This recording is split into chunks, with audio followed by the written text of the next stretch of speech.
Hey YouTube, here's Heiko in my garage. Again, working on my BMW motorcycle, and I'm just going to take you along, share my thoughts and my plans for the R90/6 that I have. Yeah, let me switch cameras around and then we'll go from there. So there she is, R90/6, made in '74. I've been tinkering with this thing since summer of 2019. Bought it as a total basket case, was completely taken apart. Lots of bits and pieces were missing. Lots of other bits and pieces that didn't belong to this bike were added to the collection. Yeah, I've slowly worked my way through it. It has a new wiring harness. The instruments are all working.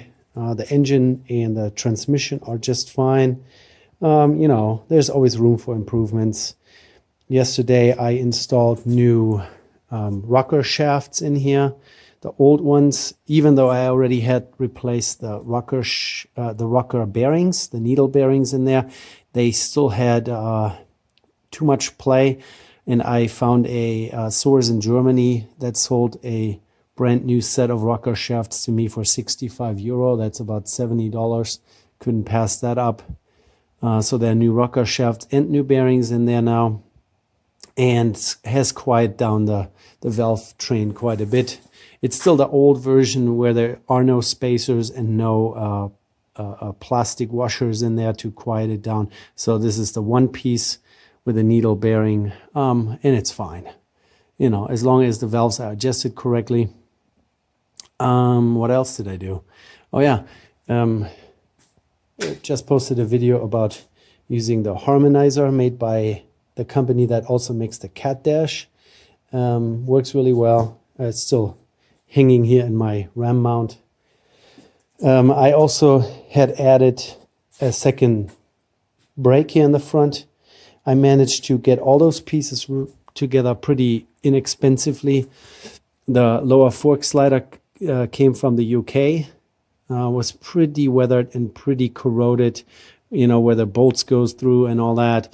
It was also painted black. It's from a 1980s motorcycle. So I'm assuming it was the generation right before they changed over to the first set of Brembo calipers. And yeah, it had a lot of corrosion. I cleaned it up as well as I could. It's not perfect. It's not, you know, look at the other side. It's much cleaner, much nicer shape. The calipers are different color. I actually ended up using my original master cylinder under tank, which is only a 14mm master cylinder. I had it re-sleeved at Apple Hydraulics, and they at the same time ported it so I could hook up a second brake line, which is this one here. So the brake line goes directly up to the master cylinder, just like the one on the left side. So 14mm master cylinder, and then my original caliper over there was a 38mm. So I bought another 38mm for this side. A brand new brake line, brand new brake line, brand new what is it? Bushing, not a bushing. It's a rubber grommet. So I you know, put it all together with new seal kit in here, new bleeder, new everything. Just left the optics the same. So you know, this bike is not show quality and will never be. And so I didn't see a reason to go through all the trouble to make it cosmetically look brand new. I found a second rotor on eBay that is still within spec. It's actually a perfect match to my used rotor over there. They are identical thickness, so that's perfect. And of course, people are going to say, oh, you know, the bikes, the R90S that had two brakes in the front actually uses a 16 or 17mm master cylinder. There might have been some other sizes as well. And then they actually use a 40mm caliper. So now I did everything wrong. I did a 14mm up there and two 38mm down there. I bled it really well. I adjusted the cable just how it's supposed to be adjusted. I even have this little adjustment tool here that you can buy from Tom Cutter. So I like it. It works. I did that. And overall, I'm really happy with the improvement of the brake. So if I pull the brakes, the handle doesn't go all the way to the bars. So that's good. And it is actually a huge improvement. I wasn't expecting much. You know, I was kind of getting used to just having this one side. I have semi-sintered brake pads made by EBC. They were actually pretty good. And I did the same on the other side. So semi-sintered on both sides, of course. And it's a huge brake improvement. Now it really feels like, you know, let's say it feels like a mid-1980s motorcycle rather than a mid-1970s. Brake performance is adequate. You know, I have this little 0108 by, what is it? TechMate, Optimate, which is it monitors the battery voltage and also turns 12 volt into, what is it, 5 volts for USB. And then I have this tiny little USB port here, short little USB cable that supplies power to my cell phone if I have it in my RAM mount. So that's what I did. I had this little cargo netting here. If I have to go to the post office and drop off a package, this is perfect for daily driving. But I'm slowly getting ready to get my bike, you know, put together for the summer season, and I'm planning on doing at least a couple shorter trips and maybe even an overnight trip if I can. So all the short drives around the neighborhood here were just to test out and try out and what are the problems and do I have any leaks and is the ignition adjusted correctly and are the carbs working. And now, you know, after playing around with a harmonizer and riding, I might have put, let me think, 4,000 miles on it since I got it, just by riding around the neighborhood and from town to town. And I live close to the Sierra Nevada mountains. I mean, close in my backyard, so to speak. And there are some really beautiful mountain roads. You know, so I gave it a good shakedown. I don't have any major issues. I don't have any major leaks. Everything is as it's supposed to be. You know, I had a couple of leaks here in the final drive. Someone forgot to put a gasket in between here. You know, and lots of bits and pieces are new. You know, the rubber boot here is new. And the transmission had been rebuilt by the previous owner and just never been put back. And I don't have any leakages around the engine. I had a leak out of the oil pan, which I fixed. And yeah, I'm pretty happy. Oh yeah, I have fuel filters in here that people think it's installed upside down, but it isn't. It's supposed to be installed that way. There's a, oh, huh. Someone on YouTube actually caught me. This one is the wrong way. That's funny. So this is upside down. The other one on the other side is correct. Wow, that's funny. Yeah, so I better take my Facebook comments back now. Yeah, I made a mistake, I guess. So yeah, it's been a good bike so far, and it's running well. And now I'm gonna work on putting my original BMW case luggage carrier on. They're not new either. They came with a bike. They maybe need a little bit of some polishing up.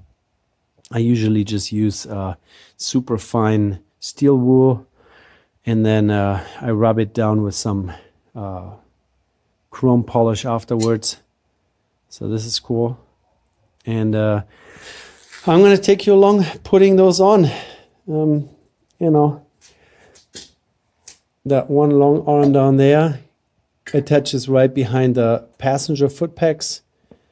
The top one here attaches to the shock mount, and then the one back here actually has a little metal loop that a long 6mm bolt goes through, attaches to the subframe, and that's already it. So I'm just going to take you along for that. I just wanted to give you an overall update here on my little project bike. I kind of like this. Never seen this. This is just a side glass for your fill on your transmission. So instead of having a solid fill plug in there, you just have this little glass thing, so you can shake your bike and see the level of it. At least you can see that there's still transmission fluid in there. So that's good. I like it. Since we're talking about fill plugs and drain plugs, a lot of people have problems. They over tighten them and then they strip out the threads in the transmission case or the engine case. What I find really, really helpful is the fiber-filled copper crush washers that Boxer 2 Valve sells on their webpage. If you use a fresh one every time, they are nice, big and puffy. And when you tighten it down, you're crushing it for the first time. You actually can feel when that happens. And then, you don't need to go much further tightening down. And they really make a nice tight seal. I use them on every single drain plug that I have. You can see the copper color under there. You can potentially reuse them a second time. You just got to be careful, and they are really nice and tight and sealed. I'm pretty happy with that product. So yeah, this is my messing about. You probably also noticed that's the wrong seat. This is for the older versions. I think the /5s used this design, and then the /6 actually. But I don't care. It doesn't have to be all original. It's still a project bike. It runs, it rides. It could probably use a professional paint job. This is Rattle Can Flat Black that I put on there just to get it going and put it together. But so far, the reflectors are not the originals. These here are from Tractor Supply for $3 or whatever a piece. So that's pretty good. The mufflers are not BMW. They are aftermarket $99 version, and they work. So far, so good. We'll see how long they last, and maybe next time I have more money and can buy the $400 version from a BMW parts place. I think the petcocks are not the originals either. It's supposed to have the ones that go straight down instead of the angled ones. Yeah, I am pretty happy with this bike. It has gotten a new voltage regulator. It's the high output voltage regulator that bumps up the charge voltage a little bit. I have still my points and condenser ignition in there, and I'm pretty happy with it. It works, but I have a silent hectic electronic crank-driven ignition system on order. That's going to mount up here right on top of the alternator. By the way, it's the original alternator. This little USB charging port is the only consumer that I probably will ever have on this thing. I have a LED headlight and a LED taillight brake light. So those two consumers are already using way less power than they used to. And I think the stock alternator is just fine. And then when I bought the bike, it actually came with 3 rotors. So I have replacement parts if this one fails. I have an aftermarket diode board in there. I want to say it's called something Child. I forgot the name. It just has a big heatsink on it. It's a solid state diode board. And it didn't know much about it. I asked around and people were like, yeah, that's a pretty good quality. So I still have the original floating around somewhere. I keep, of course, all those parts. But yeah, my carbs were, I went through. The previous owner made a few mistakes in there. I corrected that all. Bike runs just like a charm. Only thing that's missing at the moment is the little rubber, the hoods for the instruments. I had to replace the glass, and I'm guessing when I glued it back on, the new ones from, I don't know where I bought it, this little gap here that usually is used to hold the hood on is a little too narrow. So wherever I buy those hoods, they don't want to fit really well. So I might come up with something else. You know, put a rubber O-ring around here to just finish it up. Doesn't bother me too much. Yeah, that's a little update. Next video is going to be this. I'll show you how I will put that on. I'm not a big fan when it comes to stainless steel hardware for suspension parts, for the structural strength of things. That's why I always have just galvanized. Well, is this actually, no, this is A2. See, I don't like that, and this is going to be replaced.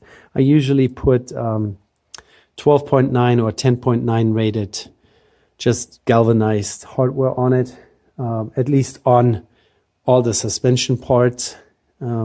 Everything else, accessories, they can be, of course, bolted down with stainless. There's nothing wrong with that. Yeah, so that's what I have going on with this bike at the moment. Summer season is gonna be around the corner pretty soon, and I want to get a tour ready, at least somewhat. You know, I'm not gonna turn this into an adventure bike here, but yeah.